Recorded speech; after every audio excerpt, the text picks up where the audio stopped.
You completely froze on me.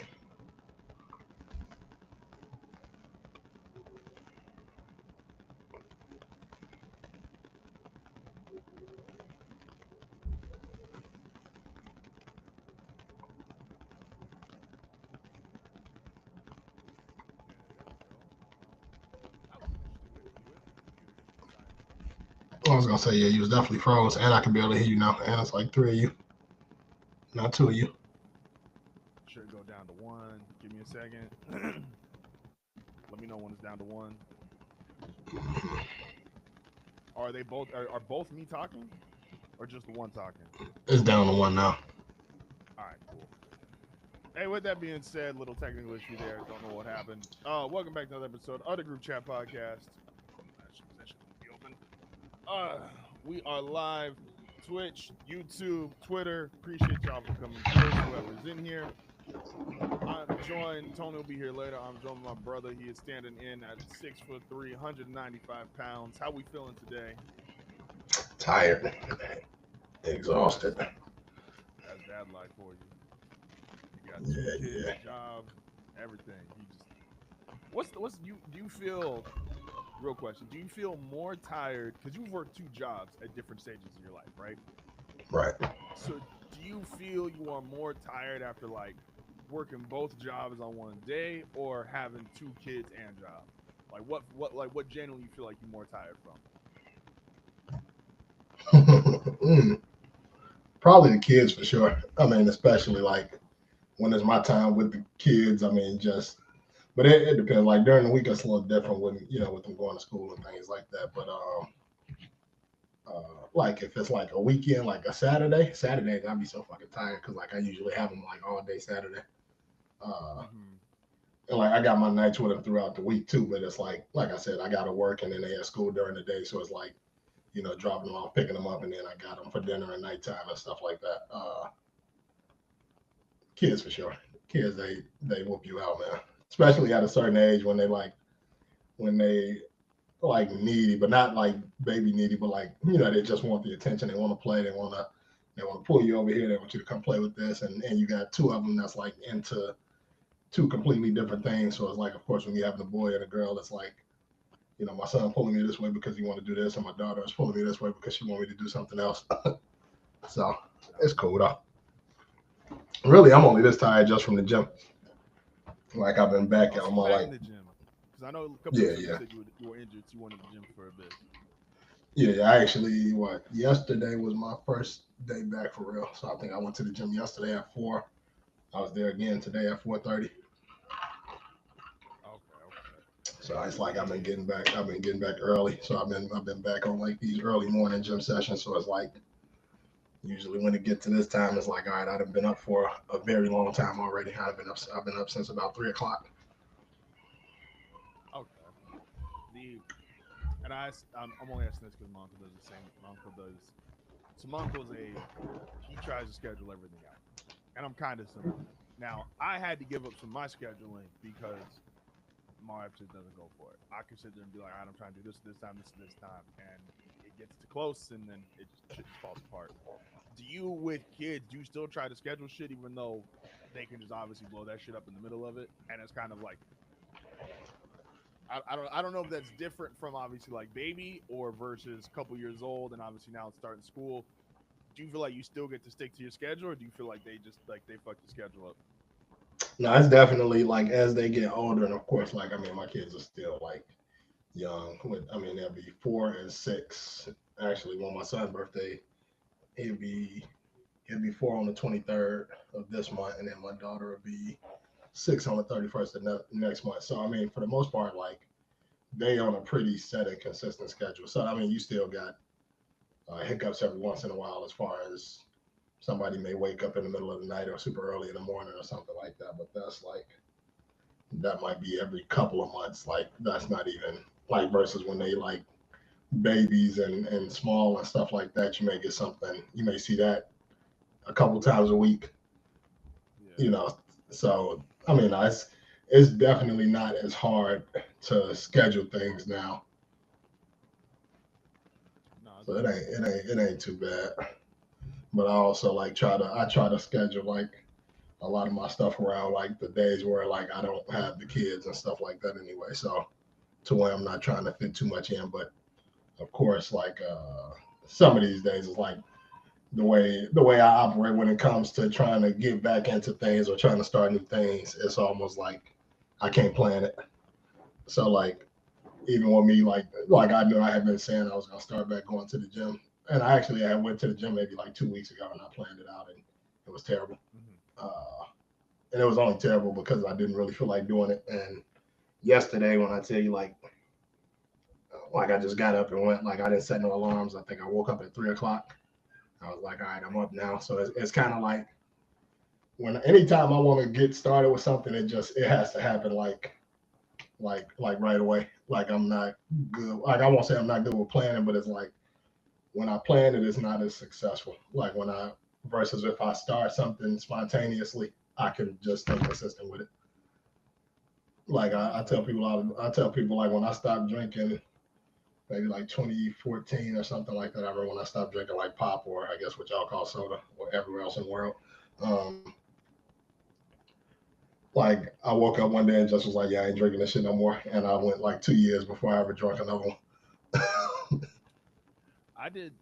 I so I plan out a lot of shit in my head, which is why I get like I will get irritated if someone doesn't go to schedule. Now, for my job, I've had to learn for both of my jobs realistically, for both small business and I worked at a school for 7 years.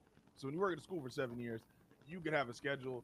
I had 117 kids. Like you try to stay to schedule as best you can, but it's like shit goes wrong every 5 minutes. So I had to really learn that. But I used to have like I was one of those kids who used to buy my fingernails. And I do remember when I finally stopped biting my fingernails, I did just go like, all right, I'm gonna stop biting my fingernails. I didn't sit there and have like some people buy like the polish and shit, or they make a plan to like, oh, I'm gonna do this. And like, I just was like, yeah, I ain't gonna bite my fingernails no more. And I haven't bit my fingernails since I think I stopped. I think I was 7th grade. And so Biting your fingernails is crazy. I was one of them kids, man. Like I was fucked up because I would even bite like the skin around my fingernails. And so I was sitting there like biting that shit off, and it was that. And And my now daughter I see does it. adults that bite the fingernails, and I'm just like, all right, man, you need to grow up. Like, you can't be biting your fingernails as a full grown adult. Like, that just, you just can't do that shit. Biting your fingernails is crazy. You bite your fingernails, Tony? Not no more. What age you, I stopped in 7th grade. What age you stop biting your fingernails? Uh, when I started paying to get these bitches done,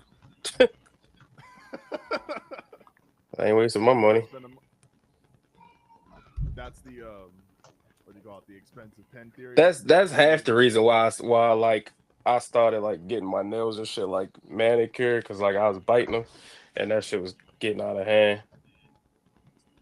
Biting your nails is crazy. And like I said, my daughter does it, so it's like I couldn't tell you the last time I had to like clip her fingernails. Like my son, I got to do it for him, but it's like I don't never got to do it for her. Actually, that's how. Again, like I said, I stopped again, just kind of on a, just woke up and decided to stop. And I got other bad habits. Something wrong. It's if I could fix all the bad habits in my life, but just saying I ain't gonna do this shit no more, like I'd be a way better person. But I was at least able to stop that one bad habit. When you gonna As fix this everybody in tardiness here issue, nigga? is, you said what? No, I'm just playing, yeah. If I could quit, man, look, if I could quit bad habits, I would root for none of the sports teams I actively root for. Yes, you would. Although I have, look, this ain't time for sports yet. As y'all can hear and see, Tony is in the building, standing 6'2", 185. How we feeling today? Imagine me being 6'2". Is that okay? I'm gonna ask, and I'm gonna sound crazy when I ask. I'm prefacing this with a not height bias. Is that a common thing? Like, is that a common thought about like, damn, I wish I was taller? Like, just For- in general.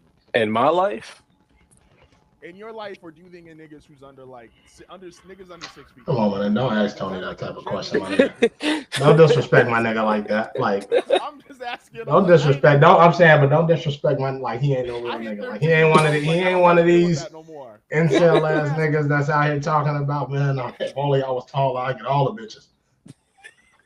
No, I see. Because I push back on a lot of, because I've had to push back my whole life. And niggas like, man, if I was your height, I'd be good at basketball. I was like, no, you wouldn't. You would just be like the rest of us. There's mad niggas over 6 feet who can't play basketball. Nah, but there's niggas that's 5'7" that can hoop, and if they was your height, they'd be in the league. All right, talk to Muggsy Bogues. Yeah, Muggsy Bogues set the standard, man. Muggsy made the league. He was 5'5" on a good day.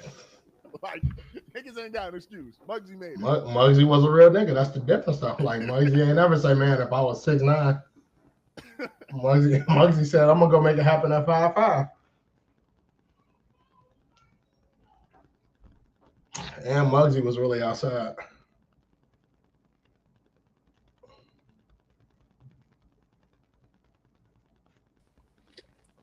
Did that nigga freeze? Yeah, that nigga froze, man. Look at, don't he look like a light skinned version of Frozone right there? He do look like Frozen. That's crazy. That's So shit. As we wait for the host to come back, what y'all got you so far? Absolutely nothing. Okay. He was asking. He's asking me about like shit with kids and scheduling, saying if it was easier or harder to kind of plan shit out when you got kids or stick to a schedule when you got kids. So we hadn't got into no topics yet. Okay. I wonder if he gonna join back or if he gonna. It should let him join back. I'd imagine it will. I see. He just asked who's still in there. There you go. We can't hear you, nigga. Y'all hear me now? You low as hell. Yeah. Whoops. All right. What about now? That's better. You can probably go up a little bit more. Hold up. I'm right back. This nigga's hilarious, bro.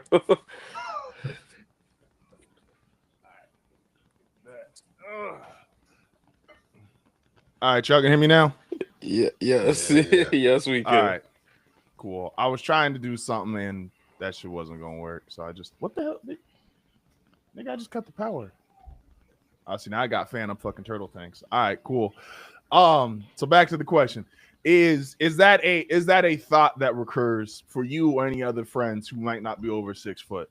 Don't disrespect my nigga. I don't have a lot of friends that's not at least like 6. I mean, yes, I got some, but niggas pushing the line anyway. I don't know. I can't speak for them, for any of my shorter friends, but like that shit ain't never worried me. You're not the nigga who's like Will said, like, yo, you thought you was gonna make the league if you was 6'6"? Disrespecting my nigga. Brother, I was a hooper. And I ain't talking about the court. I hooped. He put up real numbers, the numbers that matter. I only say this because 50, 40, 90 off the court, nigga. I'm committed to this, and I trust y'all, because in the words of Will, y'all my brothers, so I trust y'all. Tony was in the back of my head today. Hey, and that's because we had a delivery. Hey yo. We had a delivery today, right? And there's some deliveries where, depending on which company you get it from, I don't know, Will, if y'all really got to do this, but some people like just knock on, like, because we just got a regular ass shop, right? So like niggas just knock on like the back door. We got a big rolling door that goes up, or they knock on the front door. But some niggas knock once and bounce. Like, they don't give a fuck. It doesn't matter where it's coming from, because they normally have like a certain window that they're in town. And so if they don't catch you, they just move on, leave a note at your door and say, yo, we'll be back the next day. But we needed this part. It's for a motor for a job tomorrow. And it's the difference in like, it's a several $1,000s job, right? And so I hear this knock. I'm on the phone. And so I get on my phone call real quick, boom. And I go to run towards the back door. Y'all felt my knee feel a little funny. And in my head, as soon as my knee got a little funny, as I'm trying to sit there and run as full speed as I run, all I heard was in Tony's voice, like, nigga, you run full speed one time, you are tearing your shit. And in my head, I was like, this can't be true.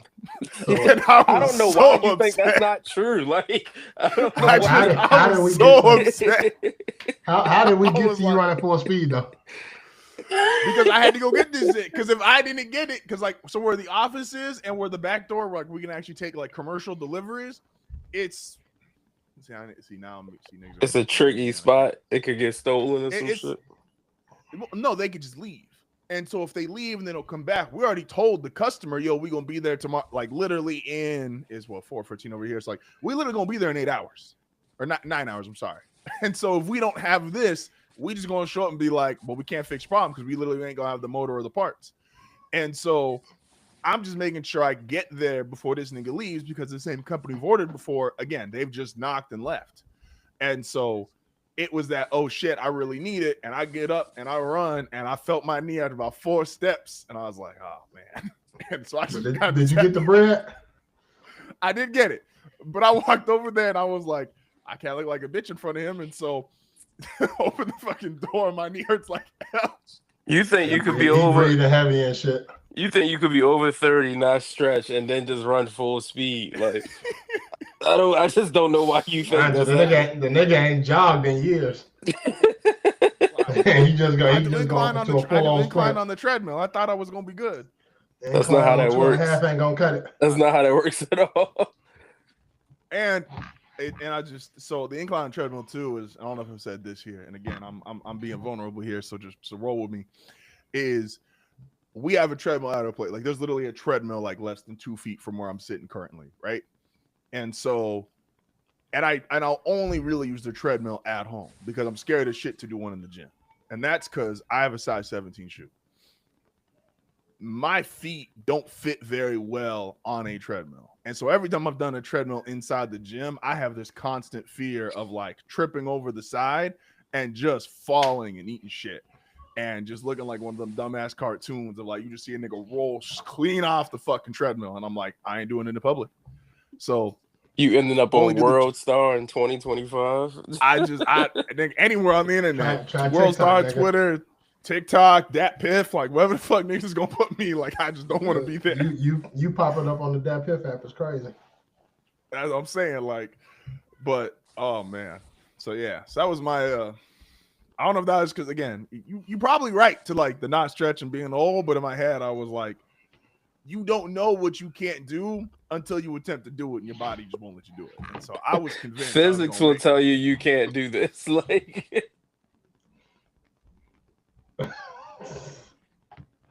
That was like a 500-pound nigga saying he didn't know he couldn't run a 4.4 until he did it. And then he froze again. Like this is already an all-time episode, bro. This nigga had to reboot the power or something, man. You got that low budget internet. They keep buying pets and shit. They need to upgrade. Upgrade the internet box. Go sell the motherfucking turtles and upgrade your internet, nigga. That's funny as hell. They got home with fucking snapping turtles and Franklin and shit. Petting zoo with the slow Wi-Fi. That's a tough look. If you'll go drop the turtles off at the pawn shop and fucking upgrade to fiber optics. He don't got the top notch shit probably. Old cheapskate McGee over there.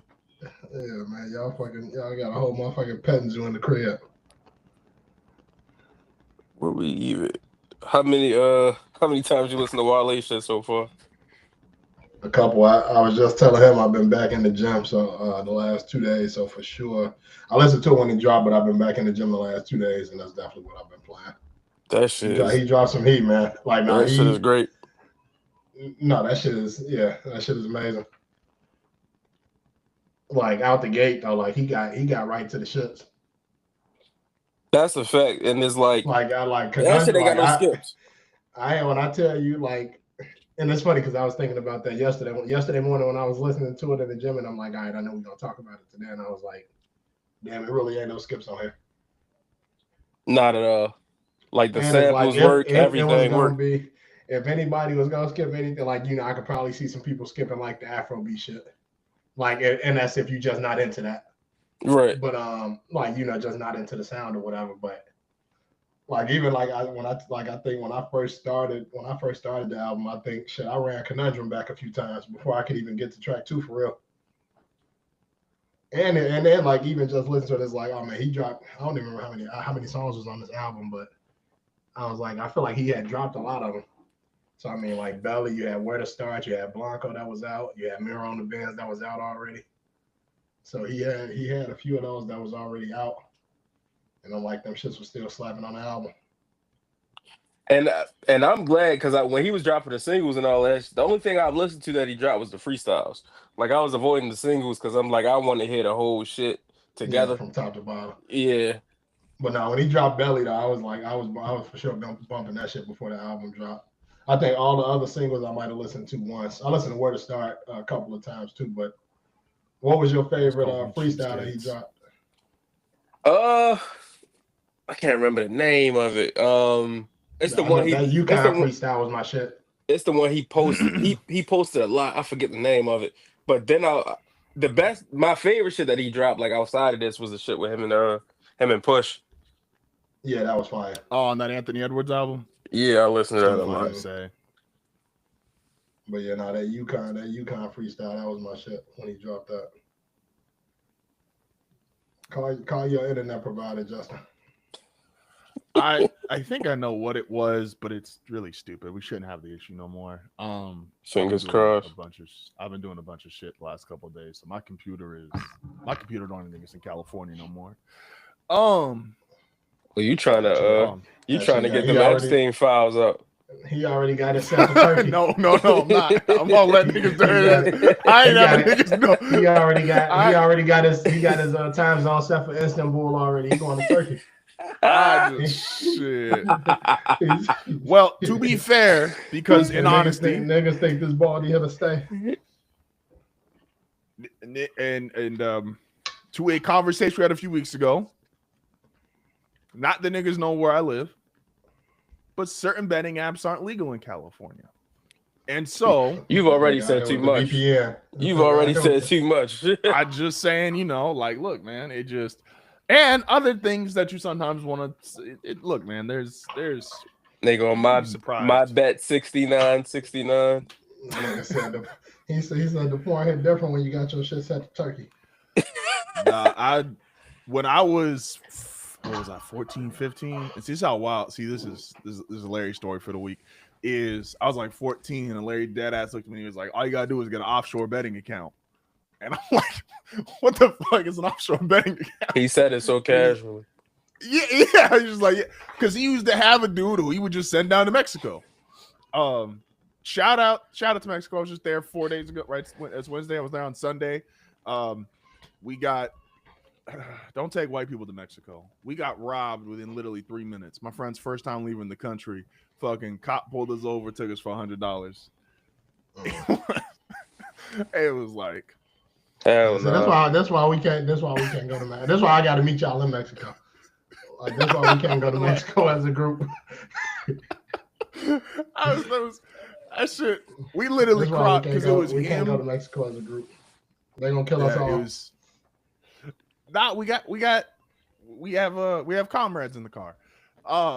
But we crossed because that ain't stopped that nigga from comrades enough for $100. That ain't stopped that nigga from getting took for that $100. So the first time I ever went to Mexico, I got pulled over. The cops started siding me, blah blah. Obviously, I don't look like I can speak Spanish. I can understand a good amount of Spanish, but I can't speak Spanish to someone who's fluent, like go back and forth with them. He wanted wife's in the car. He was trying to figure out what NBA team you play for. Neither of us. He's just sitting there talking, and this the first time, and he dead ass is just like, because it's him and another cop, and he's like, oh yeah, we gotta, like, we just gonna tell him, like, because we're down there for a festival, and it was I got to see Bad Bunny and J Balvin live, which is kind of crazy for the amount we got to see them live for.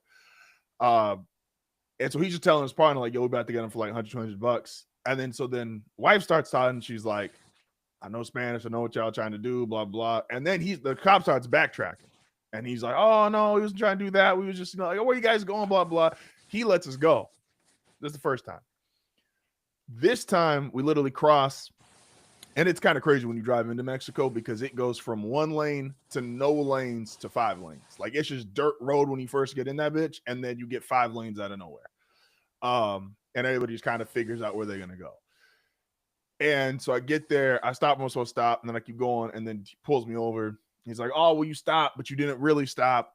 Both my wife and his wife, because that was why we went. It's because my friend's wife, she came here through DACA, and so she finally got her, they don't call it citizenship, but they call it permanent resident, right? And so she was excited just to go for the first time. Mm-hmm. And so, and that she was nervous as hell, too, because obviously, like, understandable. Going in, love Mexico. Mexico don't give a fuck who pulls up. Like, I just gonna be real. Like, Mexico, you could just walk in that bitch and they're like, hey, yeah, fuck it. It's coming back. And so, but literally, dude pulls us over. He starts talking, blah, blah. And then he's just like, oh. And he's like, kind of looks around. He's like, it'll be $40. And it's like, oh, okay. And we grabbed the $40 apparently a little too quick. And he's like, nah, it's $100. And it's like, wait a minute. You just so how many times you been robbed in Mexico? This is my first time ever having to pay one of the cops off. How many times you been robbed in Mexico? From the cops only once. This is my first time. Not from the cops, nigga. Period. Never. No. See, that was my wife got friends. They got robbed in Mexico, and no disrespect to them, I ain't have a whole lot of sympathy. They was walking on the beach at like 1 a.m. and like it's 2 white people walking on a Mexican beach at 1 a.m. and I'm like, y'all asked for it at that point. Mexico ain't that beautiful for me to be going and having American shit happening to me. It just can't be. Listen, if I want to get robbed, I can drive through the hood. Like, so TJ is a way different experience because we went to Rosarito and Rosarito is beautiful and there's a bunch of stuff to do. It's just getting through TJ. Yeah, no, getting through TJ, nigga, it's shit. Somebody might. Yeah, TJ ain't the place to go. I go to these countries. I want to be on the opposite side of the trenches. I don't want to be anywhere near the trenches. Like, if I'm leaving my hometown, my city, and all that, you think I'm going to the hood? You just got to drive through the trenches. I don't got to do shit. That's it. So, but then we laughed because it was like, damn, nigga, you left the country for 3 minutes and they was on your ass. And I'm like, my first time happening in years. You paying $100, Tony? If death is not an option, I'm not paying $100. If death is an option, I'll pay you $150. See, here's the thing. And we thought, because we thought it was going to be like the last time. So we thought dude was going to be cool. He's just doing what they normally do. And they are really underpaid down there. And so that's why they do this to begin with. He's like, come on, my nigga. That don't even get niggas off in the hood. And because bro's like, I need your license and registration. And I'm like, I bet. And then he hits with like, you got to pay this. And you don't get your license back until it's paid. And it's like, I need to see your license and registration. What the fuck you know about Boise, Idaho, nigga?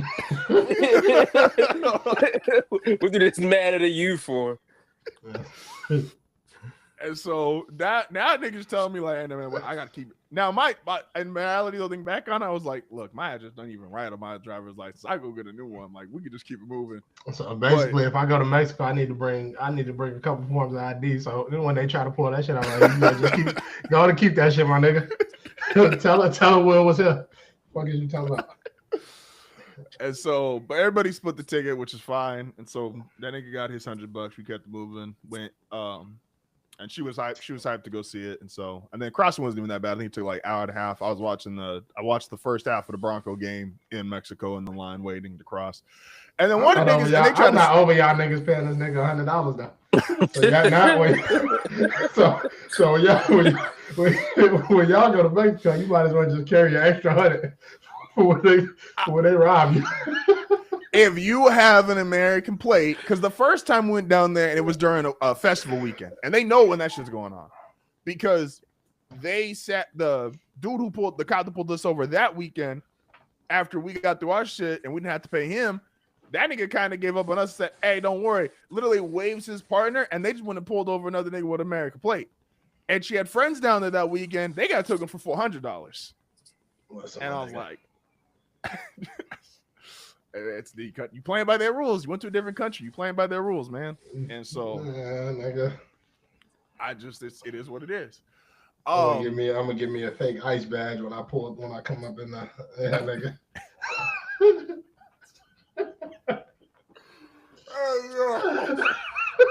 They might shoot you. Yo, they might shoot you. Hey, they probably gonna shoot me anyway. After I get done cursing them niggas out in Spanish for trying to get me for $100. Gosh damn. We going shit I would say about their mama, they gonna probably shoot me anyway. I ain't gonna lie. We're going back in 2 weeks. So I'm back there on the 30th. Well, we need to get this viral. We need to get this viral in Mexico. I need different. I'm gonna tell him get this nigga for $200 next time. See how far he willing to go. Yeah, that was my weekend. I know y'all was talking about Wale while I was out of here. I will start here really quick before we get into discussing the album. Well, at this point, might only listen to Wale. Will, your rapper of the week? Are we gonna have a three-peat? Yes, we are.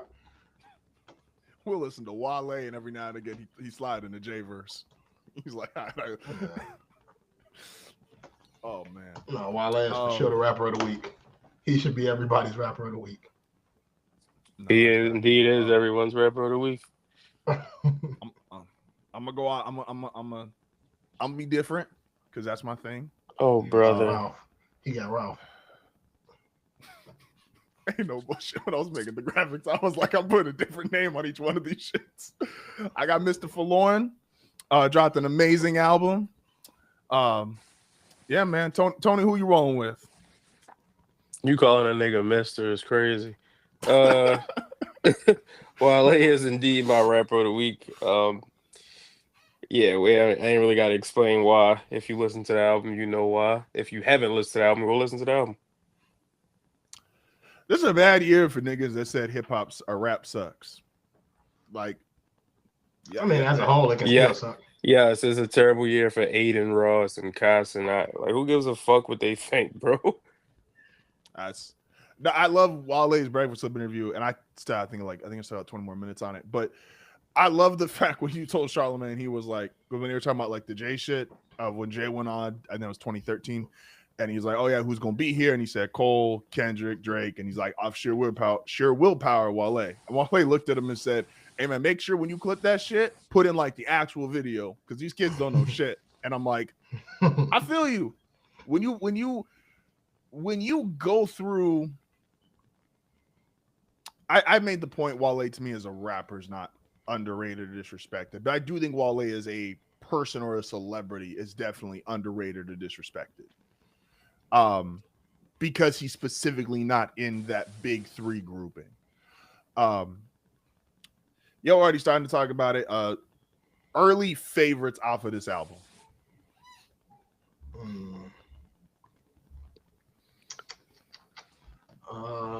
So for sure, like the album, like I'm not like if I had to pick a song that I could say is my favorite song, it'd be Mirror on the Benz, but like that the distance between that and like something that was been my second favorite is very minuscule. Like the album is just a great album. Like I can listen to every song.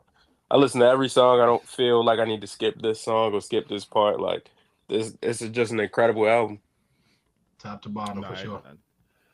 I agree. So then let's do the talking point of the week. I feel like is how, and I always hate this because it's I think it's unfair when you don't let an album have like a ton of time to live and you start comparing it to other things. But off this first couple of days, how high is this ranking in Wale's discography for y'all? Obviously, that's subject to change because again, we've only had the album for less than a week. But like, just the couple of days we've had to live with it so far, how high do you think this has a chance to end up in his discography? So this is his. I think this is his 9th album. 8th. is it eighth? I thought he said ninth, but okay. That's cool. So this is eighth album. I feel like it's high. I don't know how high. Like I don't. If we do, because he got a lot of good albums. Like and it's like I don't know. I know where it's at for me. Shit. Where you got it? Numero uno. Number one. It replaced The Gifted for me. That's what I was gonna say. The Gifted is up there, but I also ain't listened to The Gifted at all. I mean, like recently. Top 3 for sure.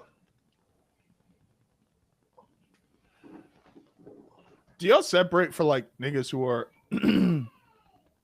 for Wale's generation, which obviously mixtapes are a huge part of?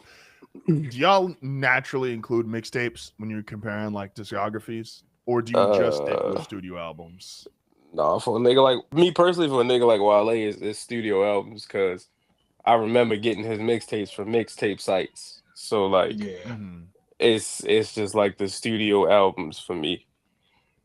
Okay, that's fair. Is this number one? It probably will be. Again, I'm always cautious when it comes to like a new album or a new body of work of how I wouldn't necessarily like pole vault it to the front, with probably the only exception being like if you wanted to argue like the Clips album, and if you're just doing clip specific projects, because there's not obviously as much as Wale's put out, then that's a different argument. But Wale having the amount of music that he has, The Gifted is fire, man. I saw a lot of niggas who were ranking Wale's albums this week, and am I bugging? How high is Forlorn to y'all? Because I saw a lot of niggas having Forlorn. Yeah, like a lot of niggas had that really like low on their list. A bottom tier is crazy because that's one of my favorite Wale like things. Like that's probably my favorite. The first Forlorn was a mixtape though, wasn't it? Yeah. But this was guys just comparing like all of his shit, and I'm like, no way you got fucking Summer on Sunset above Forlorn. Like, what are we talking about? Oh yeah, no, they tripping. I must have missed this. I ain't see what this was. What, on Twitter or something? Yeah. There's been a couple of guys who've been posting it, just like again total projects and like ranking discographies and shit. And I'm not gonna go through everybody's list. I just know I saw. I think Cavs was the last one I saw. And like Forlorn was like either the last or second to last. And I'm like, that's, even if you don't think it's like the best project, fine. It seemed wild to me to have it that low. Being his second to last project period is crazy. That's a fact. And where was 11-1-11? Best projects. What were y'all expecting from this? Like before you actually heard it, what were you expecting this? Like I heard you guys talking about like the freestyles and stuff you were listening to. Like, what did you think was going to be like the energy, the kind of music you was going to get from Wale when he announced this and did his rollout? I didn't have no expectation for the album. I just wanted to, hear him and see what it would sound like. But I didn't know what to expect because, like I was telling Will, like I hadn't listened to any of the singles, so I just went into this kind of blind and was, blown away. Yeah, I mean, I think for me, I don't know what I expected, and that's what me. I mean, I expected Wale to be Wale. Like I listened to the singles, so it's kind of like I kind of had a feeling on what the tone of the album would be. Whether I was listening to Belly, which I think that was the last one that he dropped before the album, listening to Where to Start when that dropped, or listening to Blanco when that dropped.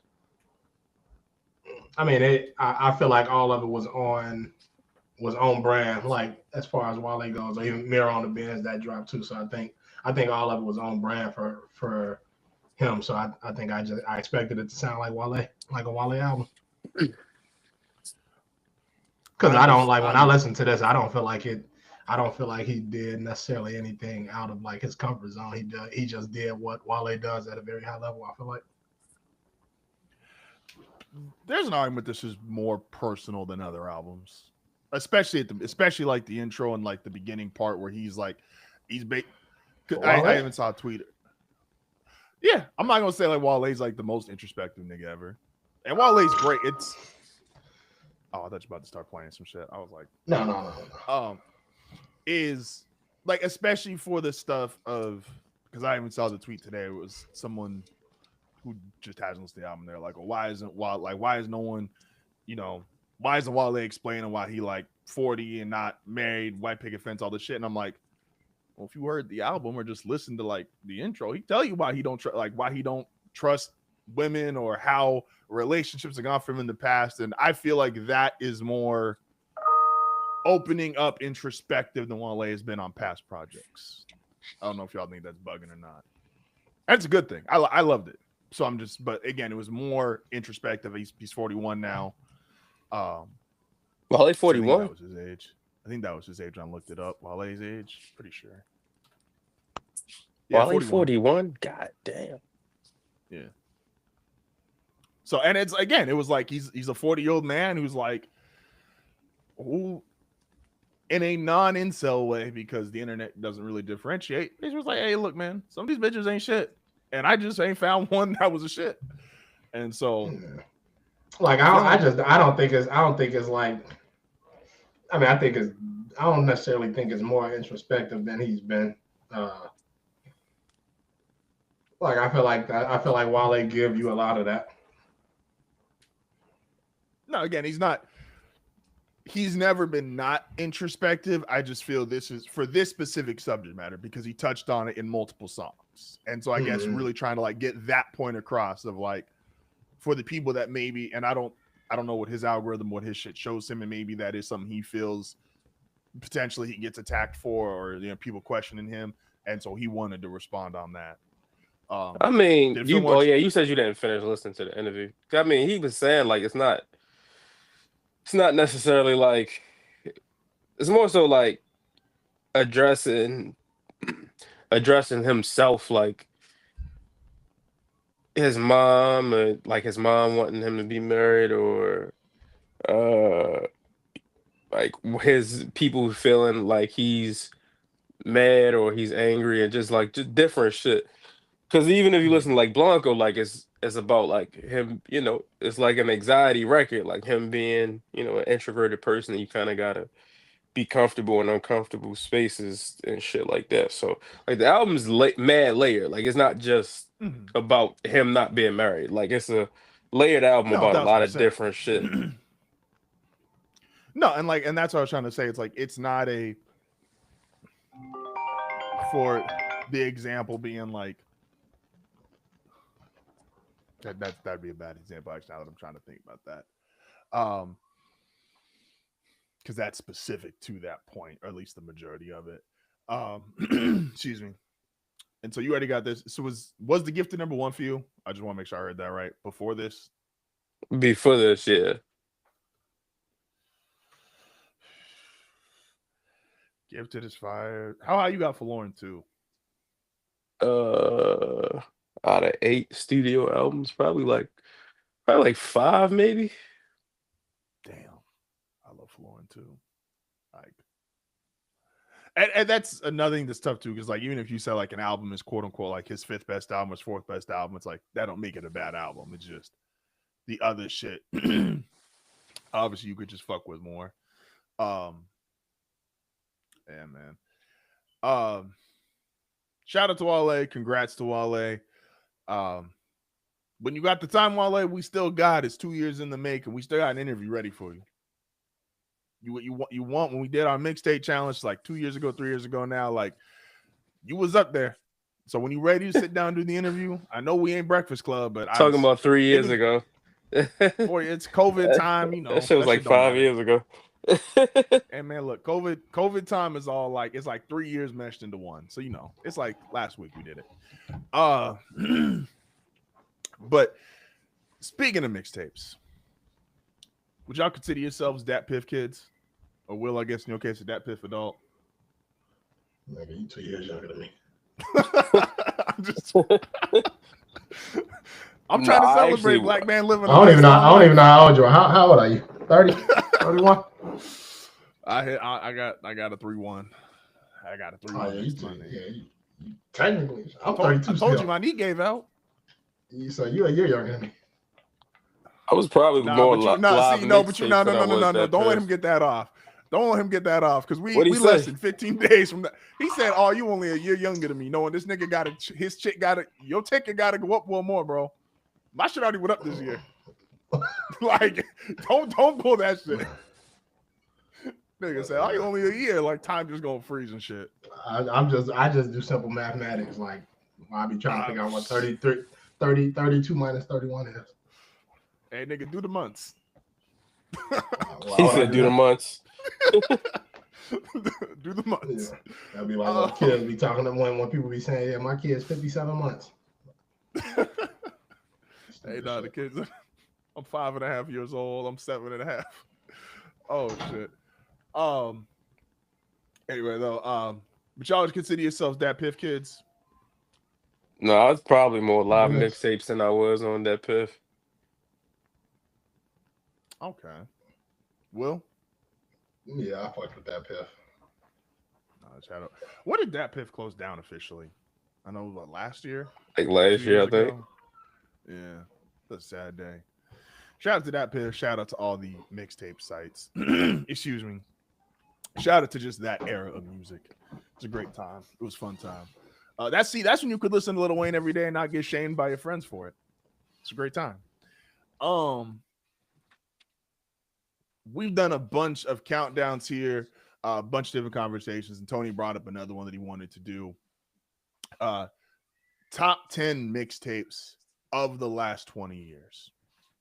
Now, specifically just mixtapes, right? Like we're not doing shit that ended up getting pulled. So I think I remembered because. So then, for example, like if you're reading This Is Too Late, which was a tape for like 30 minutes, would not count, correct? No, it would not. No, it would not. Okay, I mean, it cool. wouldn't made the list anyway, but I digress. Cool. So I wouldn't have made my list, I should say. No, it's valid as hell. Let's start then, I guess, with this is because we want to break this down to several parts because there's way too many fucking mixtapes. Are we doing any rules as far as like limiting like X amount of, like if you feel like a nigga got 2 mixtapes in the top 10, is that fair game? Or are we trying to limit to 1 per artist? But when we did albums, we kept it more limited in that way. It made more sense for an album, but mixtape game was always the Wild West, so I don't see a reason to put limits or rules on this subject. All right, so Gucci got 6. Possibly. All right then, and I don't even want to make fun. That nigga's a Trumpy. I don't even want to talk about him. Most of these niggas is Trumpies for real. Waka Flocka is still the most wild. Like, I'll never forget the day I opened Twitter and I saw that and I was like, this ain't real life, man. I thought he got hacked. I think I still got that account. I think I still got that account blocked because I thought it was hacked. I was just tripping. I was like, there's no, like, this ain't a real, like, this is Photoshop. This is AI before AI was it. Like, this ain't a real thing. So let's go here. Let's start, I guess, then with heavy hitters. If we just throwing out names, and I'll update you on the doc too. Oh, we got a guest star. Boy, what's his top? Boy, about 12 now. What's his top 20? What's his top 10 mixtapes? Coco Mella, Miss Rachel, Blippy. Come on, Tiny Cug. Go find you some business. Don't be up in here hitting the keyboards and all that shit. Oh shit! This nigga to close the door like you was invited in. Open the door. Go get your sister. Oh man. Heavy hitter no mixtapes. pass on. I don't need you here with your hands on. Hey, man, kids are great. Kids are great. Heavy hitter mixtapes last 20 years. Who wants to start us off? Just yelling out some heavy hitter mixtapes last 20 years. Hold on, watch it. Y'all can do it. Start it off. Boy, get out the clock. I gotta escort somebody out. Nah. You good? You good? Shit, last 20. So that's 2005. Obviously, gotta start with Jeezy. Trap or Die, uh, I'm with it. I'm with it. motherfucking Wayne, the Drought series, No Ceilings, obviously. What else Just we one. got? I ain't saying no ceiling Dedication. series because No, that's why I two and said No three should. Ceilings. I ain't say Yeah, I ain't say two the and three series. just shouldn't exist. That's a It's the third No talk about. Ceilings. I thought there was. I just Shit, remember it was I getting had no bad. idea. But It was getting bad. Like the dedication 1 through 3, I'd say. Actually, yeah, and I'm cool with dedication the drought and series is dedication, both being dedication series. series is actually pretty okay. Um, Yeah. we got Future, astronaut status, Future Beast, Future 2014 to 2015 for sure. Uh, I'm gonna put Fab. There is no comp or death to what's it? There's no competition. yeah, Fab had a run. Fucking Friday Night Freestyles. That was a moment. What else? We got Fab. The Soul Tapes. Soul taste for sure. Fab was man. I think I just rank Fab higher than all of these. I just Probably. I'm aware the last couple years wasn't shit, but I'm like man, We can't he forget was about the Dream he was that Chasers good. series. Oh, Temple Run. A lot of And this shit, man. Dream Chasers, Rich Forever Rich was Forever's such a fire. classic. Ages so well. And did we Rich say Forever is we said fire. Friday Night Lights?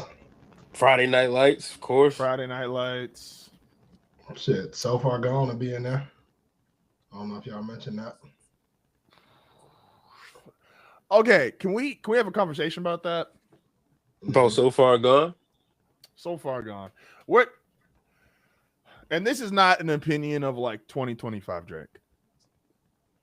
I have always thought So Far Gone was an overrated mixtape.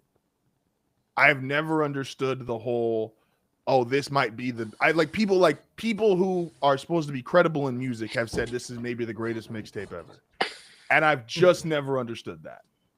I No, I mean, wouldn't go that far. I I wouldn't say get it's the best. I get people's like love. I'm not a big fan of like that era of Drake at all. But like I get people's love for it just because it kind of changed a lot of shit as far as mixtapes went because it was like very original music based more than it was like rapping over other beats. That's valid as What far as about the the two real like chains? would y'all Ooh, consider we'll like in get your the own 2 Chainz personal for sure. list Two Uh, Chainz? What you say? Would it make y'all top 10 list, like even consideration wise? Probably not. Probably not top it 10. won't make mine, but I get the hype for anybody who does have it in their top 10 or further up. Yeah, I'm Because like what's the I'm conversation we having? Top how many mixtapes? What top numbers? top 10 mixtapes of the last 20 years, So and we're trying to get like next week we'll give our own top 10, but right now we kind of just giving a breakdown of what we're going to be doing and just the history of the mixtape. no 1,000% because like and going through like the heavy hitters, which I think the last 20 years. Is there any unit that technically makes this? Nah, not the last Nah. 20. That's what I wasn't sure if that was the intent of the cutoff of like not including that. Um, what is it? Because I'm not gonna know any of the Gucci tapes. I'll just be honest. I wasn't listening to Gucci back then. Feel What would bad for be? you. That's um, the flock of rant. See, that's Gucci Man would have like is I can't really even put like a heavy hitter Gucci Man in this shit because that's kind of like it's just too much music, and he dropped so many like classics in the mixtape game. As far as like just mixtapes, like that the music because it's trap shit, so it's not like Wayne is rapping, but like Gucci's like mm-hmm. talking like trap shit. So it's very different what Gucci is like. It's so many of them. You think about you got Gucci Sosa. Uh, I like I won't even get into it right now. I'll say that for next week, actually. I I'll ask y'all this question, and I think this is, as we're listing off heavy hitters, I feel like this is important. What makes a great mixtape to you? So we just talked about like So Far Gone, which obviously, again, if you want to say original music, and that helped redefine, change what they were doing. Wayne is obviously, Wayne and Gucci kind of both fit into the category of like they were releasing as big artists so much music at such a high level of quality. Like, what makes a great mixtape to y'all personally? Hype, gotta go into it, like the hype of it. What is the like aim of it? Is it more freestyles and other people's beats like Wayne? Is it more original music? Like some of the later guys did, like Cole, like Wale, stuff like that. What's the purpose of the tape? I'm fine with either, but I just gotta know. And then if it is original music, what's the production like? Like, is it what's the production on it? What's the beats? Um, and then just the impact. Like a great mixtape got to have some type of impact, or is just is music for music's sake? Fair, that's fair. Will, what makes a great mixtape to you? I mean, so back in the day, like I guess back then when like mixtapes were like a thing and all that shit, to me it was like I wanted to hear like what you really wanted to rap about, like not the commercial shit, like not the hit records. Like to me, it was like back then it was like, all right, this one we gonna hear the shit that like you can't say on TV type shit. This ain't for the Grammys, like this ain't for the award shows and shit like that. This is the shit that like yeah, I don't know. I mean, I don't know how to describe it, but you want like the non-commercial like type shit. Yeah, like I mean, but yeah, like so like the freestyles, or I guess specifically the freestyles. I mean, like Tony said, at some point you kind of get into like some of the artists who do more original music. But even when you think about that, like So Far Gone for Drake, or Friday Night Lights for J. Cole, or even like a Cushion Orange Juice for Wiz Khalifa, is like a lot of those could have been albums. Like some of Cole's best rapping is on the Truly Yours tapes. For sure. No, and that's because that era, like that was how they were trying to get on. Like they weren't just rapping.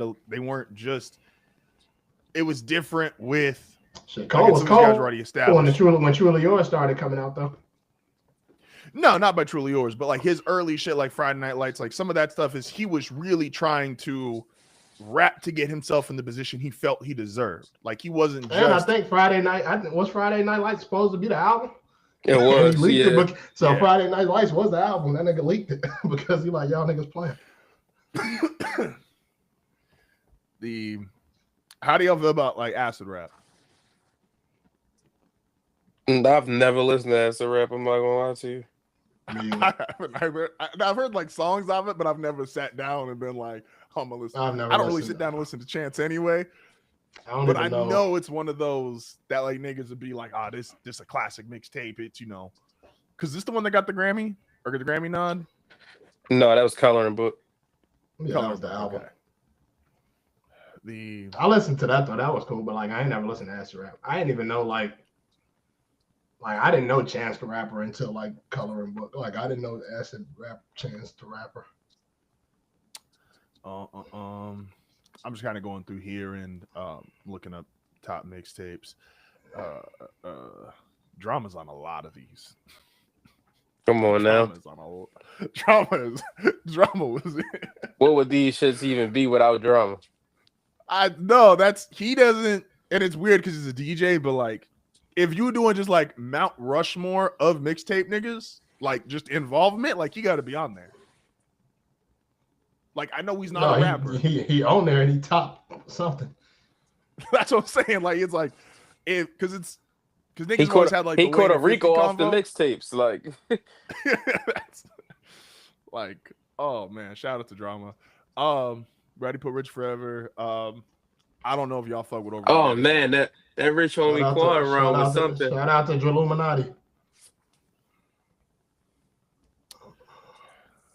Y'all got. Yeah, see, they put if you read this too late, I'm like that shit ain't no fucking mixtape. Imagine That if that shout out to, was, if that did come out how it was supposed to come out as a Gangsta Grills. Like I can't even really even imagine what that's like at this moment. Like drama just yelling over that shit. I don't know if y'all answered. Y'all fuck with Overly Dedicated? Kendrick shit? Yeah. Nah. Yeah. I never listened to it. The earliest Kendrick I listened to was Section 80. That was years ago. Oh wait, when that shit dropped? Overly Dedicated. When that dropped? 2010. That's when niggas started walking into my fucking science classes in high school saying like, "Yo, man, we got the next one." Like he's him. So yeah, you from the West Coast. When nobody listening to this shit? They knew ball. they did, but in my head it was like 2010. I was like, man, he wasn't trying to hear that nobody was better than Lupe. Facts. They said Lupe.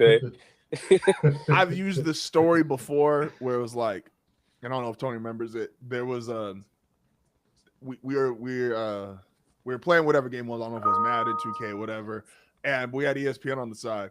And Buster Olney came on, who's a baseball reporter, and said, "Hey, yo, no man, they think this kid right here, best player in the sport already."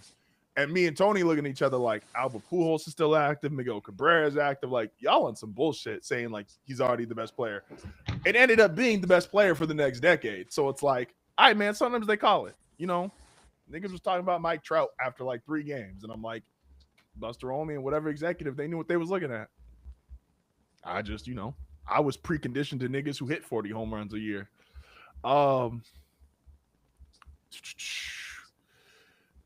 What y'all got any little B mixtapes you want to throw up on here? Lil B fathered a lot of these niggas. Like we got jokes off in the early 2010s, but we couldn't have foreseen what he was like, what he actually was creating. He like a lot of shit he fathered for sure.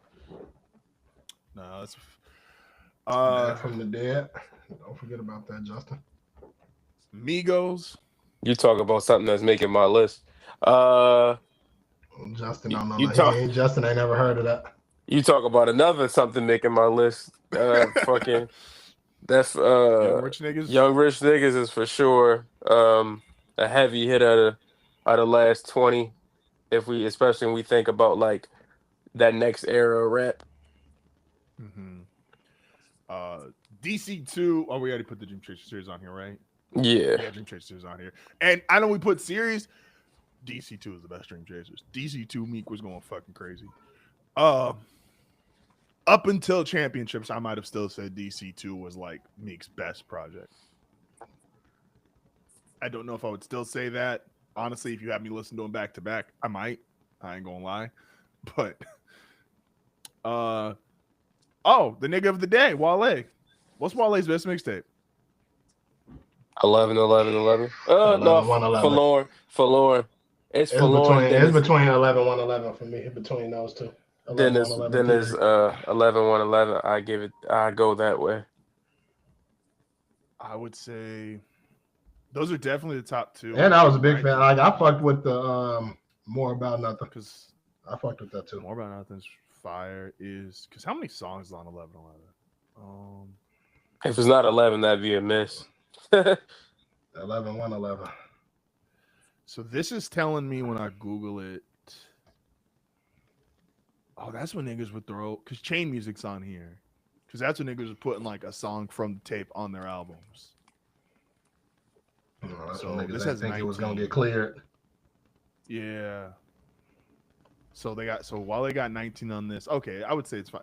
In my head, I remember 11, 111 being like shorter, and so right, is this the one that got Barry Sanders on it? It does. It does have Barry Sanders on it. Yeah. Okay. So, and I thought this was a shorter tape, and I was like, I would almost give that. And I love Forlorn, but Florin's got a bunch of songs, and I'm not gonna act like I can name all of them. Man, this shit. No, Will, I ain't gonna lie. This might be one. Which one? 11, 111. No, 11, 111 is that. That's that shit. Like I'm looking at the track list, and it's crazy. Like. I remember when that shit dropped. Like that shit was like I remember that shit being fire when it dropped. But I ain't gonna. I see. I was just listening to Prime Time probably like last month. Oh, not Pick Morning Six. God. That's the name. Pick Six. Mm-hmm. For a reason that only matters. Oh yeah, no, this. I'm looking at the track list, and I ain't listened to it in a while either. But like out the gate, it's crazy. Out the gate, he got that fuck you shit on there. You got Varsity Blues on there. Oh yeah, this was that shit. This was that shit. And One Eyed Kitten samples and shit. Fun, though. Yeah, no, he was.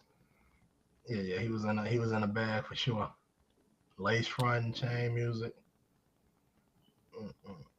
I'm down to put both of them on there. I don't know if they would both make a top 10, but I'm down just for like respect. I would put Florida and 11-111. Fairy Tales, a Lil Duval. That was like early BBL days.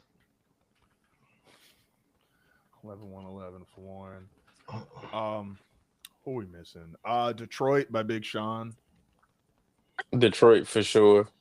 That was a moment. Sean was in his bag. But that to what Will was saying is like that's what mixtapes really gave you what they couldn't put on the album or what didn't make the album or however, because it's just like you listen to that and you listen to his debut or his sophomore album, is like it's such a difference. He didn't really hit that pocket of Detroit until he got to Dark Sky Paradise. So it's like he was really, you could see what was there, but it was just not connecting on the albums from like a critical standpoint, because I'm sure those albums had like multiple platinum singles, but it just wasn't connecting on like the rapping part of it all. Well, it's unfortunate because, and I get it, it's a business, and so I'm always kind of torn on this. Like, I get it, to distribute all this shit is expensive, and to actually, especially to actually put out physical product was expensive. And so yes, labels had to be semi careful of, we're not going to let you get off like, oh, your favorite freestyle over a certain type of beat, because we don't think that's going to sell as well, and we got to physically put this out there so we're already down the money. But it's unfortunate when you get some of these projects and you like, nigga, this would have sold. Like, Detroit would have sold if that was an album. That's and a fact. I'm not going through every song. I'm sure there's clearance stuff with some of these. I'm not going to try to remember every single beat ever used on a mixtape. Like, Wayne is obviously the exception, because I don't think there's ever really been original music. It's always just rapping over somebody else. But Wayne also didn't have an issue with the budget back then. That nigga he was just getting high all the time and had too many lines. French. Does French got one that makes this? Or should be in consideration?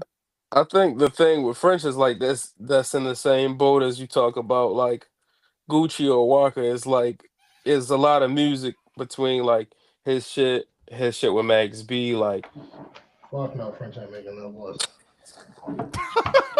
Top 10, no. Top 10, no. But as far as heavy hitting mixtapes, French for sure is there, as we talking like the last 20. You don't ever have that wonder for Chicago nigga not gonna tell you how they feel. That shit was. Oh man. Let's see who else is on here. I'm not gonna do that. I'm gonna get laughed at.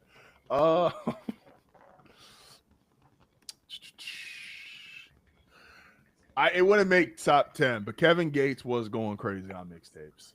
I'm not going to defend the person, but Kevin Gates is going crazy on mixtapes. Was he? I think so. That's how I found out about Kevin Gates, because I had a homie who was constantly listening to him, and I was finally like, all right.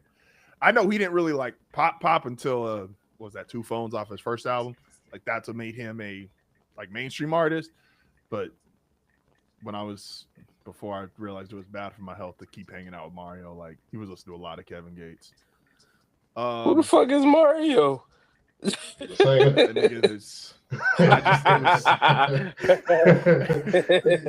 about Slater? It was this nigga left me like I had a flat tire. It was 3 a.m. This nigga left me to go get laid. I was heated. Hey, who amongst us? Like, I was, and then he hit me the next day because That was a bad night. My battery died. Tire went flat. And this nigga left. He thought he was gonna come back before they was gonna jump the battery. And he's like, "Oh damn, your tire was flat too." And I'm like, "Nigga, I wasn't going anywhere anyway. Shit didn't start." Like you act like the tire being flat was gonna like be the difference. I know this is your guy, Tony. Action Bronson. I can't really speak to the mixtapes. I wasn't there for that. I'm more of an Action Bronson fan with his album, so. Okay. Chief Keef.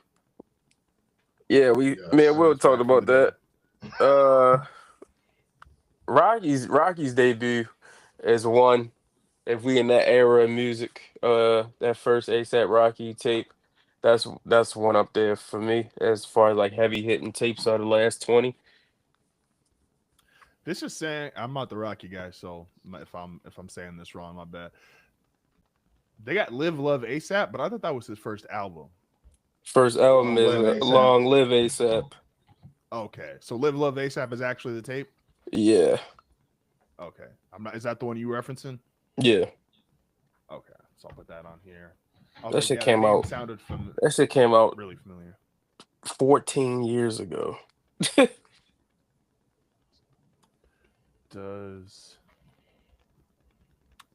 to make sure I got this right, that this is actually, again, this list I'm looking at, some of these I'm like, I know they got turned in, they weren't albums, or they were albums, I'm sorry. I guess I'll ask, is Nicki on here? She gotta be. Name me up, Scotty. Yeah, ignoring all the other shit. She for sure has to be. That is the greatest mixtape from a woman rapper. That's probably true. Probably, it's crazy. It's like it's not close. It's it's weird because like that's Nicki. Like it was Nicki's thing forever that worked, but historically looking back on it, I'm just like, and I don't want to get nobody mad at me, but like would Nicki be Nicki in certain eras? I don't know. And I know she dominated the fuck out of her era, so I'm just like, look. What you mean when you say certain I don't want no issues. I don't want no issues with him. I said my piece. I already almost got I got some shit coming out tomorrow where nigga said fuck the Swifties, and he said Nicki would be DeMar DeRozan in this era. I didn't say that. I definitely did not say that. I have never once used those words. That's Mike in the 90s. I've never used those words. I would never speak about Michael Jordan like that. Who else they got on this list? What area you don't think Nicki would be Nicki? I just want to know. Shout out to the bar. I'm not having this conversation. You being scared of some fuck. Oh shit. Oh shit. Oh shit. He had to at live time. We saw him had to work his brain to say the other F word.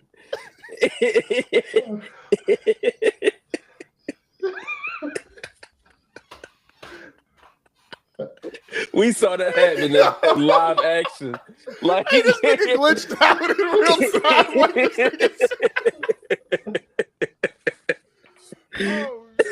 Shout out to Nicki. I come in peace. I wouldn't say nothing like that. Oh man, that's like when a nigga go to church and he realizes like halfway through that shit, he like, oh, we in God's house. Hold up. That was funny. I thought I was tweaking because I'm like, what the fuck did he just say? Maggots. Shit. That's what I was gonna say. Maggots. Shout out to the maggots. Oh fuck. Fucking maggots. I remember all the fake mixtapes. Those were funny. Niggas just throwing pictures of people up on there and saying, yeah, taking old songs. Does Thug got one on here? I wasn't listening to the Thug back then. I know Tony ain't gonna disrespect his man, Chubby Swag Jack. Hey, for a yearly listen, that shit still hits. I ain't even gonna lie. Like I said that shit in the chat. I know we ain't gonna sit up here and disrespect Chubby Swag Jack. What's that shit? Therapy Lounge? Therapy Lounge. Nigga said Jag, nigga, that bro. Still a once a year listen. Bro, to the young thug of it all. Him and Rich Homie Quan mixtape, which people still rave about to this day. Oh, therapy session. My bad.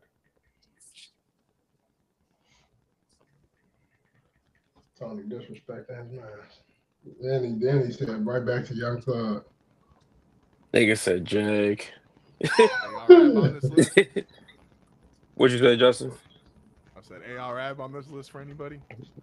We doing the top 10 self-snitching list, sure.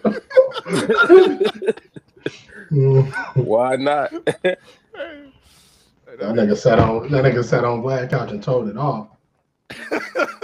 He said on every couch and every camera. He said I watched him do it. He said when he be telling niggas how he just killed somebody and robbed the nigga, he was like, I really feel them lyrics because I saw him do this shit. Like, all right, man, what are we doing? What are we actually doing? That shit was, oh man. I don't know what to say. Shout out to him. No shout outs to him. I feel like there's an obvious one that we're missing. As in top mixtapes? Like for niggas who should really be in contention for it. I'm just trying to go down the list in my head of like, because Kendrick being like, Drake's I don't care for. Are we only putting Friday Night Lights for Cole? No, you gotta put what was it, Sideline Story? Gotta put Sideline Story too. Not the album, but the tape. Because you got the Come Up, which is the first we had tape. Truly Yours. What did we say? Truly Yours? Was we throwing those in there? I mean, I wasn't. Truly Yours is probably too short. Truly Yours only like 5 songs? I think between the two is like 14. Is it 5? Well, no, I don't think it's 5 apiece. I think one is 5 and the other one like 7. Yeah, I was going to say because I feel like it was around 14 combined. Yeah, the one with like so Truly Yours and all that shit. First one's 5. Remember he was doing those Any Given Sundays? Those was heat too. Any Given Sundays was fire. Nah, that's a fact. He had some shit on there. I'm not the Mac Miller guy. I don't know if any of y'all want to. He's that era. I don't know if anybody wants to. I like how you be saying you're not the guy for niggas you'd listen to, and then expect us to be the guy for those niggas. Like I'm not the Chief Keef guy, and y'all had Chief Keef ready to go. But we don't expect you to be the Chief Keef guy. Y'all expect me to be the Mac Miller guy? Kinda. Mac Miller guy. Like out of us three, you might be the Mac Miller guy. You might be the most Mac Miller guy. You've listened to the most Logic of anybody in this here podcast. Okay, see, now listen. And the most Russ, probably. No, I don't fuck with Russ. Hit Too Close to Home. I don't fuck with Russ. What? Too close to home? What?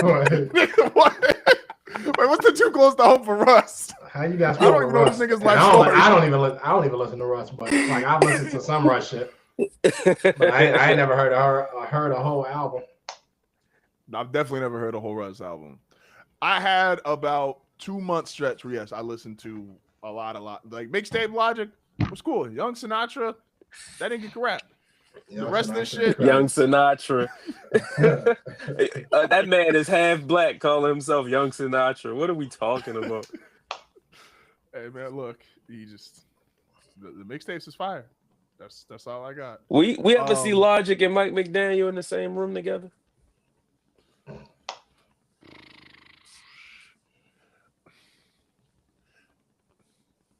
Logic calling plays for the Dolphins. Logic got the headset on Sundays. Tua might be the only nigga that really believe Logic if he said he was black without even knowing him. He might just tell Tua like, yeah, like you think you blacker than Logic? Justin definitely blacker than Logic. Oh man. Only way you not black blacker than Logic is if Logic got a black girlfriend. Nah, so Logic had a Mexican wife that he bought a Jeep with his divorce papers. Oh, y'all the same niggas. Y'all the same. Don't you drive a Jeep? Don't you drive a Jeep, Justin? I definitely don't drive a Jeep. I had a Jeep for like 2 months and that bitch blew up. Like Yo, you and Logic are the same 18. nigga. Let's see. Hey, What's Tony. Logic's wife look like right now? Send Dr. Umar this invite. Logic is married to a woman named Brittany Noel. I ain't even gonna say nothing else but that. Y'all could decide what ethnicity you want to think she is. She I was about to say she good milk, but shout out to his wife. This nigga don't want to give Logic no compliments. No, I'm respecting that man's wife. I'm not, you know what I mean? That's the mother of his kid. You said that. Nigga got multiple kids. He got anyway. So if you have black and you have a baby with a white woman, how does that math work for that baby? Is she totally white? Yeah, like she 100% white. So like Justin kids ain't gonna be black. Oh, okay. No, your kid better not say nigga around me, Justin. No, because it's fractions. Like you talking about like Justin is half. So like when you have a kid, now you talking about like a fourth. That's a quarter. But see, now okay, I've had this conversation before because my kid's gonna be a science experiment. A science experiment. You think you the first next nigga to have a baby with a Hispanic girl? He said that like he was nutting in a cup. No. Quarter black, quarter white, quarter Salvadorian, quarter Mexican. Quarter black. What the fuck what you gonna call them? What you gonna call quarter them? Salvadorian. All I know is your kid better not say nigga around me. I will beat his ass. Like, what the fuck you gonna call that little nigga? Like he a quarter everything. Your son calling me nigga is like 6ix9ine calling me nigga. I can't be letting Mexicans call me nigga. That's disrespectful to my unborn children. What's the difference between your son and 6ix9ine? They both Mexicans. 6ix9ine ain't got no black in him whatsoever. I mean, how I know your son got black in him? Nigga, I don't even know if I'm 50% if we keep it a buck. Like I don't know what exactly. That's what I'm saying. Actually, hold on. Now that you mention it, now that you mention it, don't say nigga no more until we get this 23andMe back. Until we get this 23andMe back. Until we get this. So go on Amazon right now. Go on Amazon right now. Order your 23andMe. Have them overnight shift the shit to El Cajon, motherfucker. Send that shit off like, nigga. You got 14 days. Nigga, what is the percentage? Like, what percentage you gotta be where it's like 50? Anything under 50, you cook. If you come back and you can see that your roots is in like Nigeria or some shit, you gotta come back dashiki out with the Nigerian flag in the background. So like if your pops is like half black, half Indian, you cancel. If you have Indian, I need you to come do like John Raycorn from King of the Hill. Rest in peace. If you find that your roots ain't from Africa, you gotta come in whatever country your folks is really from. So if you Irish, you gotta pull up next week like Conor McGregor. So let your hair grow out a little bit, so because I think they take some. No, keep the baldy. Keep the hair sample. Nah, he need a hair sample. You gotta embrace the European. So you keep the bald look. Get mad fit on niggas. All Andrew Tate. This nigga said, now hold up a second. Andrew Tate is crazy. Andrew Tate is crazy. Hold up. Andrew Tate can't even step foot in the country like that nigga. Justin gonna be the same way. We find out he ain't half black. How many episodes we got you saying nigga? No, because I need you to be black, because then that make me look crazy. Because what I look like you say nigga around me. Send us these timestamps so we could talk about when we discovered you wasn't really a nigga. But if we do find out you're not black, all of this was AI. All this is artificial intelligence. And we call it for niggas to stone you. Oh, damn. Gosh, damn. Hey, The rules is the rules. Hey, hold on a second. Damn. Straight. Listen, I don't make the rules. He said that was the damn. decision at the last Black people meeting. That was like, oh man. Listen, I ain't say stone to death. Like, I mean, I wouldn't want you to check out or nothing. They might just lump you up a little bit. Are we? So just rough me up a little bit. That's crazy. That's crazy.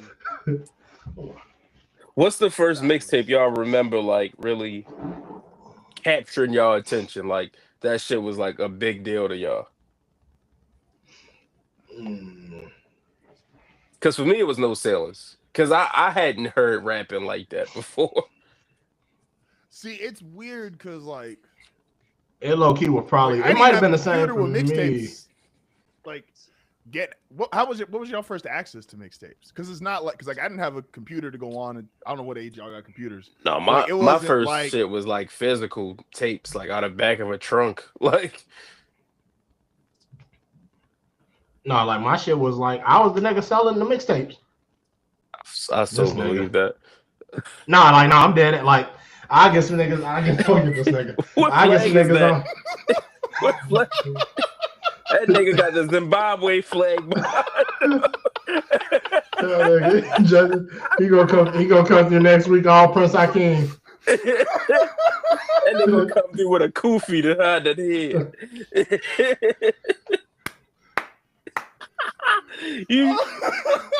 That nigga got do this 23 and I'm gonna do the whole show like this tomorrow. I'm the Angola flag. I'm doing the show all like this tomorrow. Like I'll be at 4 o'clock in the morning to catch me. Nah, get that 23andMe done. I don't want to hear you say nigga no more. Getting a paternity test at 31 is crazy. Listen, I don't make the rules. They said I didn't know Shamal Moore was Nicaraguan. Send me this timestamp. So send me the timestamp on this whole conversation. I'm DMing Dr. Umar, and I don't know. So either you go go to get the 23andMe done, or he pulled it up to do it for you. So you need to pulling up on me. Who y'all got in the fight, me or Dr. Umar? It depends. How black in a fight? I mean, Dr. Umar here fighting for the people. So, who is you? all his life he had to fight. What he say? He said I just thought of something. Are you mixed race? He said, are you a bunny hopper? He asked him if he was mixed race. Then he asked him if he was a bunny hopper. That was crazy. That was crazy. That was funny as fuck. But that was crazy. And it's only crazy because it's like not knowing anything about a nigga, then just guessing that it's crazy and being right. Man, look, I'm probably with you on No Ceilings. Again, I'm really trying to think back to him, like the way of. But yeah, physical CDs is how I was first exposed to mixtapes, and it was always like blends. You know, it was never like an artist. It was always a bunch of different songs, bunched together by like your local DJ or a DJ from this city that everybody knew. Actually, some of my earlier mixtape memories is like beef mixtapes, like Jadakiss and Beanie Siegel. See, I got because my aunt used to have. I've told this before. So like my mom's side got into rap because 50 was like the first rapper I got to listen to consistently. And so because I was 7, 8 years old, yeah. And so she was playing a bunch. It was 2001, 2002. So shocker, 50 Cent was all over the place. And so with that, a lot of G Unit stuff. And so there's probably I can't really remember it exactly, but I probably like some of the early G Unit tapes were probably in rotation. Even if I didn't necessarily know, like, oh, this was a G Unit tape at the time. Right. But I was definitely like a 50 kid. That was like my introduction to it. Me personally, because because I really never went out and bought a ton of music. So it was either whatever she was listening to or my aunt used to have, and I think she still has. She has like a crazy fucking CD collection. But my aunt, it's kind of funny thinking back on it now because it was like she had M's album, she had Biggie's album, she had, I know I'm missing somebody. I don't think she had Pac. I know another un-California ass thing we did. I mean, yeah, I think those are those have been, yeah. So so again, like if I could go back in time and like look at myself, it was probably like the early G-Unit tapes that I was exposed to first. But me personally, actually like really going online, like I also have a love affair with DC2. Like DC2 that's one of my favorite mixtapes ever. Like I listen to that shit on repeat like crazy. And as so, actually, I do remember like I would say the first one I can remember like listening to, like not I went out to listen to, but just not like I went out of my way to listen to it, but it was playing in my house because it was a Gucci Man. What was the tape? I want to say it was Gucci Man the movie with DJ Drama. I think that's the tape. Yeah, Gucci Man the movie. That my sister like played the shit out of that. So I remember that being like one of the earlier tapes I can remember like really fucking with heavy. no, it's valid. Will, what's your first take before we play a quick game of levels and get out of here?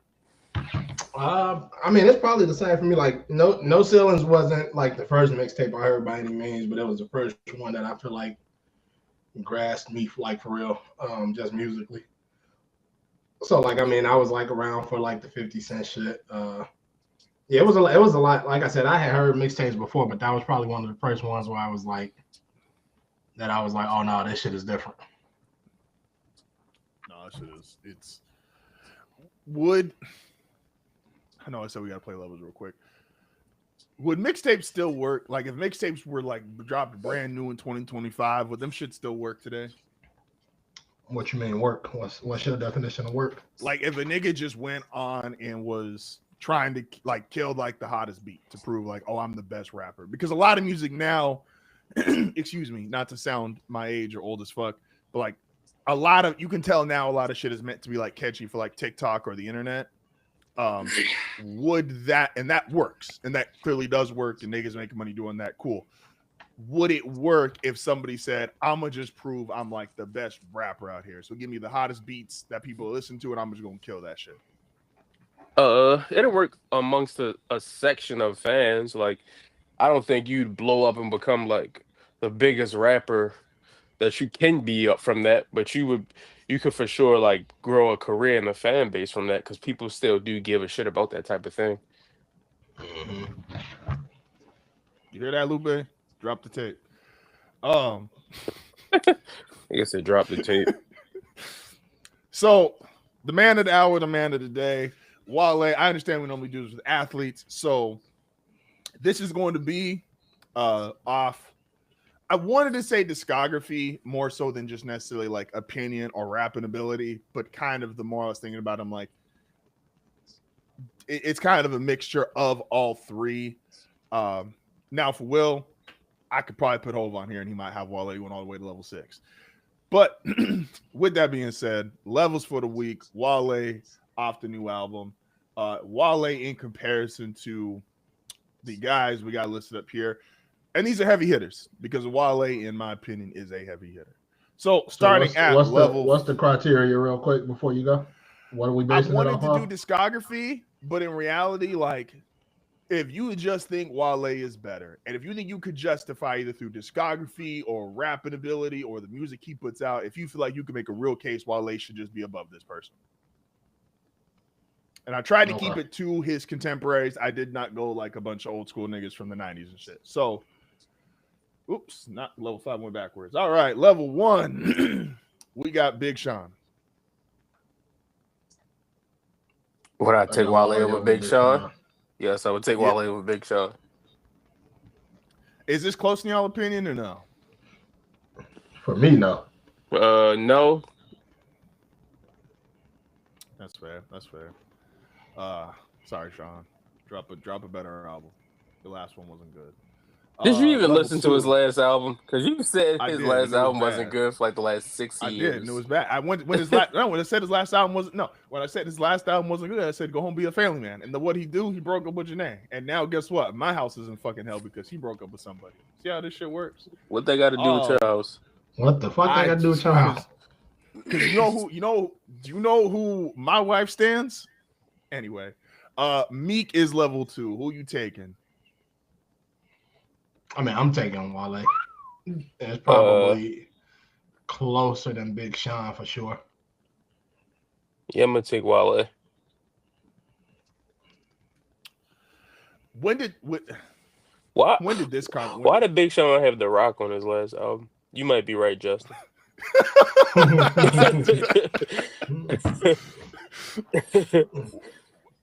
Real quick, for y'all, when did y'all decide? I guess like for like the Wale Meek comparisons, obviously same label running together. When did y'all decide like you thought one was clearly going better than the other? When they were on the same song together. The only song I could say where I think like Meek, I can't even say he got him, but I can say it's closer. Is Power Circle. I think Meek held his own on Power Circle, but that's it. I can't really name another song where I think Meek got him on. And I didn't even say he got him on Power Circle. It was just close. What's your favorite like song that they got together, Wale and Meek? For me, it's probably 100. My favorite is I forget I ain't listened to that shit in a long time.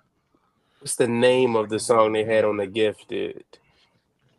Yeah. Because that's probably my favorite one with just them two, or like just them two. Yeah, it's probably the track they got together on The Gifted. Let me find that real quick. I'm pulling it up now. The track list. I was gonna say like, does Ambition count? But if it's just those two, like Ross is on that. It's called Heaven's Afternoon. Heaven's Afternoon was crazy. Yeah, that's Heaven's Afternoon was crazy. And he held his own. I ain't even gonna say like Wale washed him. Like Meek held his own on that. I want to be mad if like I want to say he washed him. I don't know, man. Wale Meek was rapping for his life on that shit. He got off, and then Wale got in that bitch and said, "I'm Kobe. I kill these niggas." I was like, yeah, he got it. Level 3. Listen, man, Wale, and I'm trying to be respectful here, but again, I didn't want to be disrespectful, and I didn't really know, because y'all could probably guess 4 or 5, is like Wale how never apologize. Shout out to my nigga Cole. What's level 3? Cole level 3?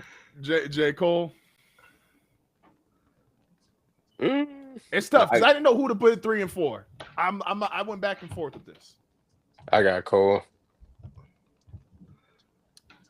This one is actually like really tough for me though. Because like I probably prefer Wale, but like Cole is my nigga. I'll ask this for conversation's sake: is this album good enough to give him an album in contention with Forest Hills Drive? Yeah, I think so. Okay, and so to me, I would agree, and I think that closes the gap.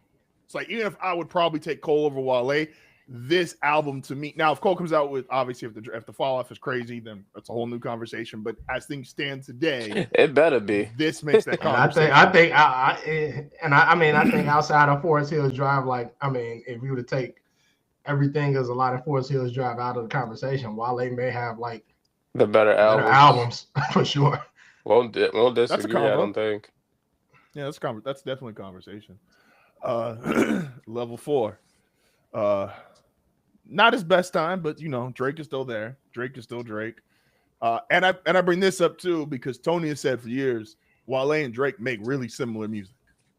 It's not similar. It's the same songs. It's the same song they're making. Yeah, niggas just don't like Wale. I'm taking so like Drake is Drake. Drake is the nigga. Like I'm taking Wale, but it's like It's I because could of put on this bitch, and you would have been like, "Ah, look, man." No, I wouldn't take Wale over Hov, and I'm taking him over Kendrick too. But but no, like I think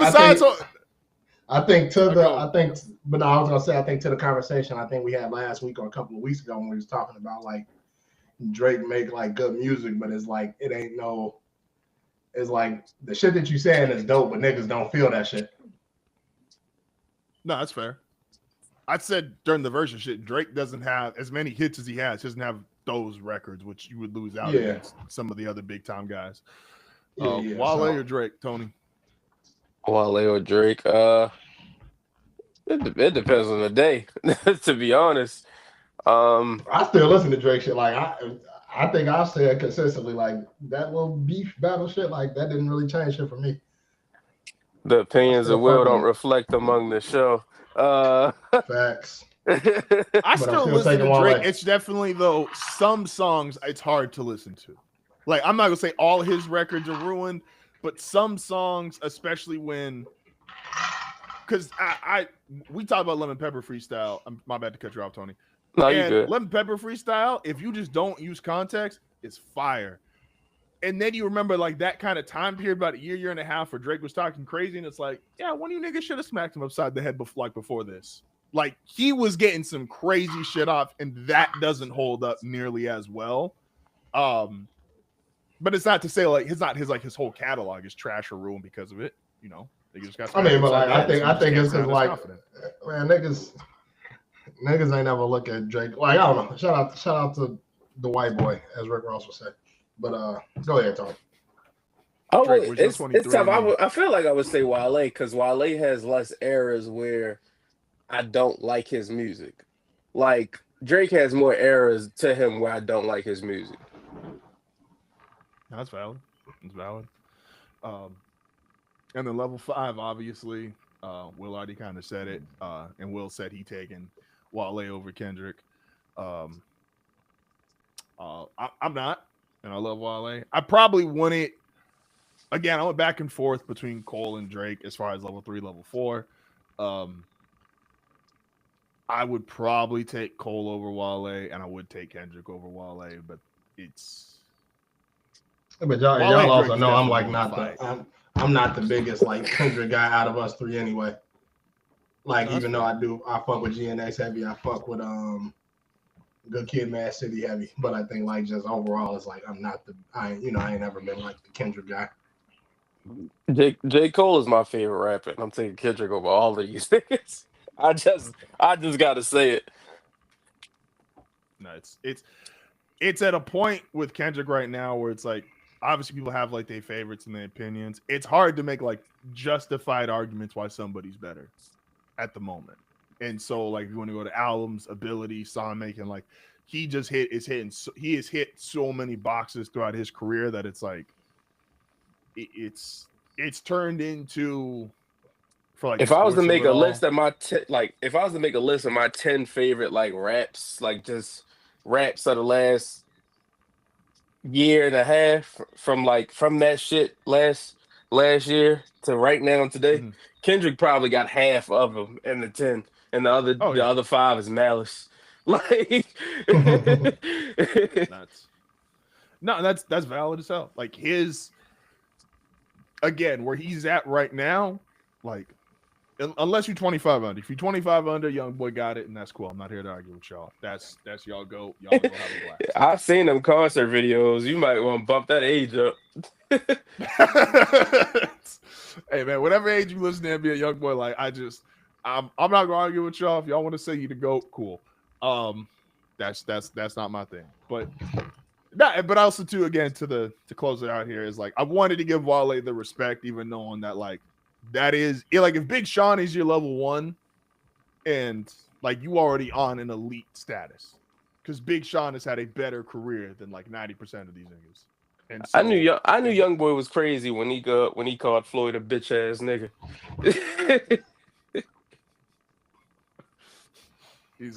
That's another fan base I ain't trying to get involved with, so I ain't gonna say nothing negative about that man. I hope he has a wonderful long career. What about your fan base, Justin? and he does what he does. My fan base. Why you scared of these niggas? I guarantee ain't a nigga alive want to kill for me. I guarantee ain't a nigga alive want to kill for me. I ain't gonna hold you. I'll kill for you if you got touched. Like if a nigga touched you. Tony will blick a nigga down for you right now. I catch one for you if a nigga touch you. Yeah, add another 10 drop. But I mean like I don't mean like touch you on He like said another. If a nigga beat you up, I mean like if he touch you on like some jail shit. No. He said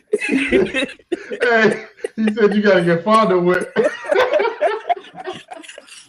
If a nigga touch you in that way, Justin, I got you. I'll take a nigga out for you. He said if a nigga feel it on your ass, he gonna send him to the upper room. If a nigga rubbing your head in jail or something. I might take everybody out, man. Letting the nigga rub your head in jail is crazy, Justin. That shit gonna look like ending credit season 2, 13 Reasons Why. I ain't stopping. Oh man. So it's gonna look like Omni-Man and the fake Avengers. Man, look. He said ain't no nigga kill for me right now. Man, stop it, Kenny. He said he'll put a nigga in the dirt about you. Put a nigga in the dirt about Justin, man. If a nigga called Justin the boy. Don't give Will no more ammo. Nah, don't give Will no more ammo. We good. I mean, we heard. We don't need to give him no more ammo. Hey, this nigga. Go be a dad, man. Go get your son. We closing out. Hey, appreciate all y'all for going through this. This nigga said don't give Will no more ammo. That's crazy. Chicago niggas and ammo, I don't know. Niggas get a little nervous. Hey man, look. Shout out to Justin. Hey, appreciate. Shout out to my brother. A nigga saying he fuck with boys and referring to Justin is crazy. Like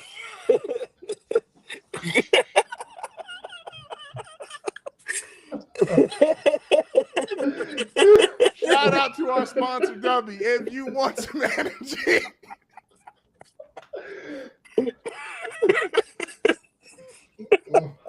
Duffy, send Justin a little extra. He gonna need it. Fight these niggas off. And then he gonna need a little energy boost fighting all these niggas off him. Hard foul 10 at checkout. Shout out to my nigga Frozone. Get your Duppy, get your Duppy energy in you. Hey Duppy, send me my shit. We gonna catch y'all next week, man. I can't. I fucking can't. I got dinner waiting for me. I gotta go. Hey man, look, as a PSA, don't let nobody touch y'all. Be safe out there. Tell our sister we want to see her on the next episode too. Tell her to pull up. She a killer nigga. I got questions. If a nigga touch you, she a hawk a nigga down. For sure. She gonna look at you crazy, but she gonna hawk a nigga down. But you acting like I'm saying when you told us about the little military nigga that was getting up under your skin, we was I can't even say on the like you told us about the little army nigga that had you in your feelings. We was about it was about to get ugly for that nigga. So don't be acting like nigga. That nigga Will won't let that nigga memory die. I swear, like I forget this nigga like twice. I get like twice year reminders. Like nigga got the alarm clock ready. Like, when Major Payne had you in your feelings, we was about to get on that nigga. This nigga said Major Payne. Happy Veterans Day, man.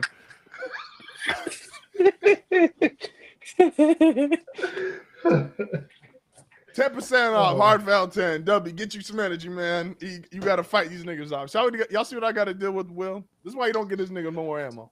Chicago niggas. Shout out to the niggas over at W. Shout out to y'all. Hey, we gonna catch y'all next week. Don't forget to check us out. YouTube, Apple, Spotify, wherever you get your podcast. Come fuck with us. There's a lot of podcasts out there, but we better than them. Plain and simple.